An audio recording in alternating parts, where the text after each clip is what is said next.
इस बंदे ने बहुत कोशिश की कांग्रेस को इलेक्शन जितवाने की। नमस्कार दोस्तों, क्या हमारे देश में डेमोक्रेसी खत्म हो चुकी?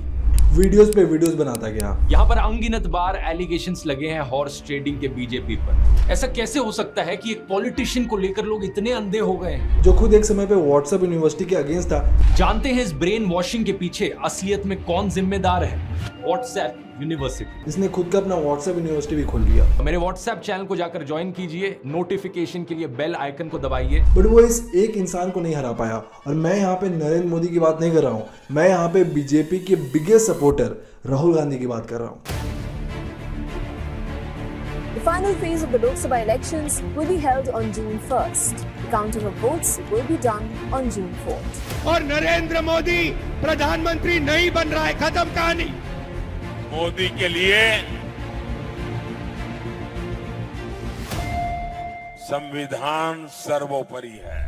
इनके वजह से ही बहुत सारे लोग जो बीजेपी को वोट नहीं देना चाहते बट इनके भाषण सुनकर बीजेपी को वोट दे देते हैं। और इसका रिजल्ट आज आपके सामने है। और सोचने वाली बात है कि आखिर ऐसा क्या हुआ कि भारत की एक समय की सबसे बड़ी पॉलिटिकल पार्टी आज अपने एंड के इतने नजदीक खड़ी है, और कैसे सोनिया गांधी और राहुल गांधी ने कांग्रेस के इस डाउनफॉल में एक मेजर रोल प्ले किया है। Let's find out. Number 1, Manmohan Singh and Sonia Gandhi catastrophe. साल 2004 से 14 के बीच जब कांग्रेस पार्टी पावर में थी तो उस समय मनमोहन सिंह देश के प्राइम मिनिस्टर थे। सॉरी सोनिया गांधी देश के प्राइम मिनिस्टर थे, क्योंकि सारे डिसीजन तो उनके द्वारा लिया जाता था। और ये वही समय जब मनमोहन सिंह ने ये बोला था कि देश के रिसोर्सेज पे पहला हक माइनॉरिटीज का है। Minorities, particularly the Muslim minority, they must have the first claim on our resources. और इस स्पीच के बाद पहली बार देश के मेजोरिटी हिंदू कम्युनिटी को एक बहुत बड़ा झटका लगा था, क्योंकि कहीं ना कहीं ये बात हिंदुओं के अगेंस्ट ही थी। और इस आग में घी डालने का काम बाद में सोनिया गांधी ने किया जब उन्होंने कम्युनल वायलेंस बिल को प्रपोज किया।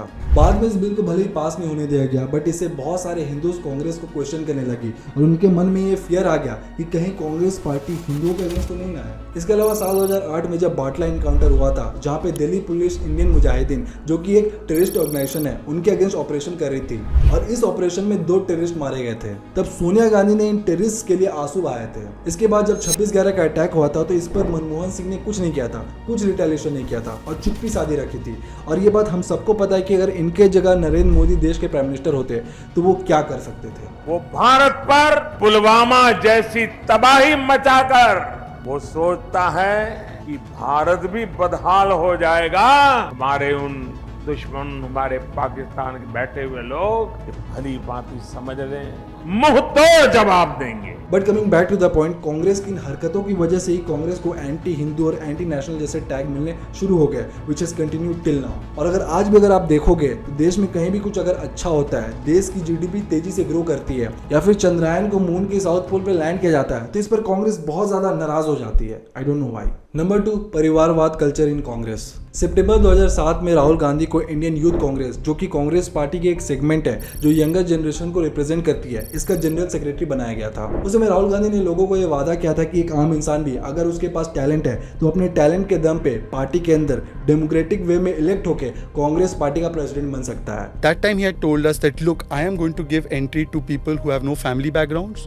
You don't need to have money power to be a part of the system. It's going to be a completely transparent elected system. But हुआ इसका जस्ट उल्टा। आज भी कांग्रेस पार्टी में ऐसे लोग प्रेसिडेंट बनते हैं डिफरेंट स्टेट्स में जो किसी पॉलिटिशियन के बेटा या बेटी होते हैं। फॉर एग्जांपल यशस्वी सहाय, जो एक्स कांग्रेस पॉलिटिशियन सुबोध कांत सहाय की बेटी है, उन्होंने इस लोकसभा इलेक्शन में रांची से कांग्रेस के लिए लड़ा था। फिर कार्ति चिदम्बरम, जो पी चिदम्बरम के बेटे, उनको टिकट मिला। सिमिलरली मल्लिकार्जुन खड़गे के सन इन लॉ राधा कृष्णन दोदमानी को भी टिकट दिया गया फ्रॉम कालाबुरागी। और ऐसी बहुत सारे एग्जांपल्स हैं ना। मैं ये नहीं बोल रहा हूँ कि बीजेपी में ऐसा नहीं होता, वहां पे भी ऐसा होता है। आप रामविलास पासवान के बेटे चिराग पासवान को ही देख लो। बट डिफरेंस इन दोनों पार्टी की टॉप लीडरशिप में है। जब राहुल गांधी को 2014 के इलेक्शन में कांग्रेस का एक नया चेहरा के रूप में लॉन्च किया गया था, तो उन्हें इसलिए नहीं लॉन्च किया गया था कि राहुल गांधी के पास बहुत ज्यादा पॉलिटिकल एक्सपीरियंस है या फिर उन्होंने किसी असेंबली से इलेक्शन जीती है। उनको कांग्रेस का प्रेसिडेंट सिर्फ और सिर्फ इसलिए बनाया गया था क्योंकि वो गांधी परिवार से आते हैं और वो सोनिया गांधी के बेटे हैं। इनफैक्ट सोनिया गांधी ने तो ये तक इंश्योर किया था कि उनके बेटे को कांग्रेस पार्टी के अंदर कोई भी प्रेसिडेंट बनने के लिए चैलेंज ना कर सके। और ये बात तो आप सबने सुनी है कि with there is no competition there is no growth. But BJP के केस में ऐसा नहीं है। नरेंद्र मोदी के पास कई सालों का पॉलिटिकल एक्सपीरियंस है, उन्होंने कई बार इलेक्शन जीत के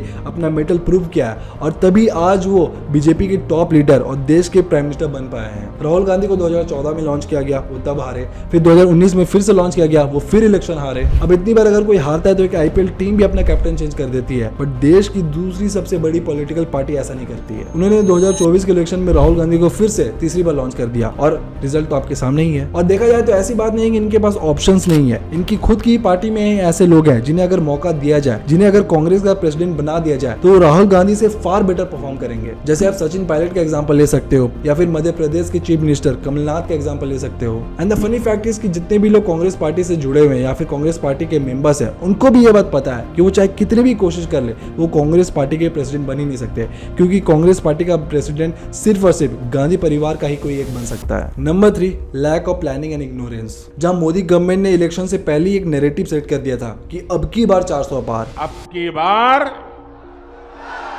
बट कांग्रेस ने ऐसा कोई भी नैरेटिव सेट नहीं किया जिससे जनता कनेक्ट कर पाए। पूरे इलेक्शन में इनका और इंडियन अलायंस का सिर्फ और सिर्फ एक ही नारा था कि चाहे कैसे भी हो मोदी को हटाना है। देश की मजबूरी है, बीजेपी को हराना जरूरी है।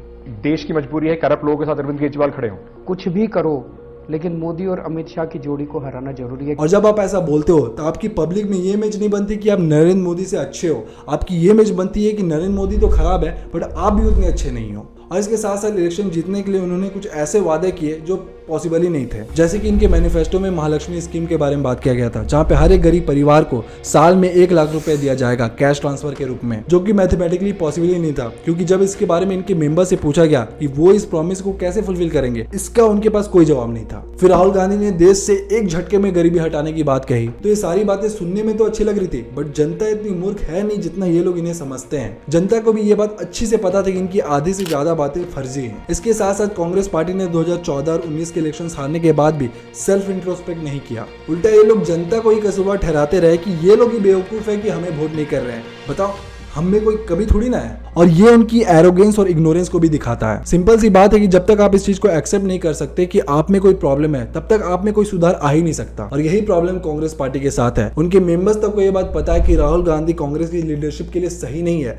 बट वो इस चीज को एक्सेप्ट ही नहीं करना चाहते हैं। और यही एक बहुत बड़ा रीजन है क्यों कांग्रेस पार्टी आज इस हाल में है। And number 4, the Pappu image problem. Now साल दर साल राहुल गांधी ने कुछ ऐसे स्पीचेस दिए हैं जिनकी वजह से राहुल की इमेज एक पप्पू की हो गई है। आपके बैंक अकाउंट में हर साल 1 लाख रुपया खटाखट खटाखट खटाखट खटाखट आता रहेगा और एक झटके से हिंदुस्तान से हम गरीबी को मिटा देंगे। I mean, यार ऐसा कौन बोलता है। हाँ, वो बात अलग है कि बीजेपी ने इसमें घी डालने का काम जरूर किया है और इसे और एम्पलीफाई किया है अपने एडवांटेज के लिए। जैसे कि आपने राहुल गांधी का एक बहुत ही फेमस मीम तो देखा ही होगा, जहाँ पे राहुल गांधी ये बोलते हैं, ऐसी मशीन लगाऊंगा, इस साइड से आलू घुसेगा, उस साइड से सोना निकलेगा। ये बात राहुल गांधी ने नरेंद्र मोदी को क्रिटिसाइज करने के लिए बोली थी, बट बीजेपी ने इस वीडियो का यूज करके उल्टा राहुल गांधी को ही पप्पू बना दिया। और आज हाल ये है कि देखिए देश का बच्चा भी राहुल गांधी के बारे में क्या सोचता है। वो है ना पप्पू जो है ना, कॉमेडी है कुछ। मेरे को तो कॉमेडी लगता है जब मैं उसकी वीडियो देखता हूँ। मेरे को जब कॉमेडी देखनी रहती है मैं उसको ही देखता हूँ। और इसी का नतीजा है कि आज के समय लोगों को मोदी के अगेंस्ट कोई दूसरा स्ट्रॉन्ग चेहरा दिखता ही नहीं है जिन्हें वो वोट दे पाए। इलेक्शन के समय में भी बहुत सारे लोगों का ये बोलना था कि यार राहुल गांधी को कैसे वोट दे दे यार, और इसलिए बहुतों ने due to lack of option Modi को वोट किया। Thanks for watching this video. I hope आपको ये वीडियो पसंद आया। अगर आपको ये वीडियो पसंद आया then do like it and share this video with your friends and family members. And now until next time, be the change.